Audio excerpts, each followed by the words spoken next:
पंढरपूरमध्ये डिझेल टंचाईच्या पार्श्वभूमीवरती डिझेल चोरीची घटना समोर आली। पंढरपूर तालुक्यामध्ये रस्त्याच्या कडेला उभ्या असलेल्या मालवाहू ट्रकमधून डिझेलची चोरी करणाऱ्या टोळीवरती पंढरपूर तालुका पोलिसांनी धडक कारवाई केली। गुप्त माहितीच्या आधारे करण्यात आलेल्या या कारवाईच्या दरम्यान 3 संशयितांना पोलिसांनी ताब्यात घेतलेलं आहे।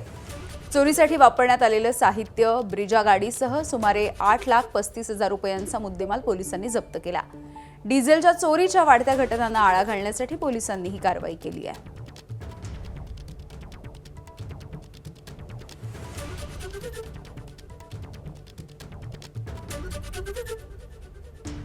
तर राज्यभरामध्ये डिझेलचा आणि पेट्रोलचा काहीसा तुटवडा निर्माण झालाय।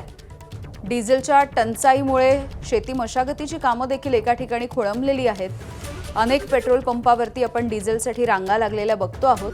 मात्र या टंचाईच्या पार्श्वभूमीवरती आता डिझेलच्या चोरीच्या घटना समोर येत आहेत।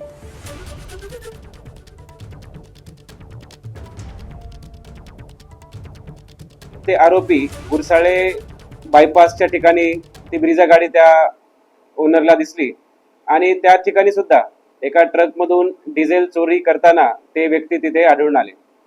तिथे आवाज झाला, गाजावाजा झाला। ते आरोपींनी पळण्याचा प्रयत्न केला।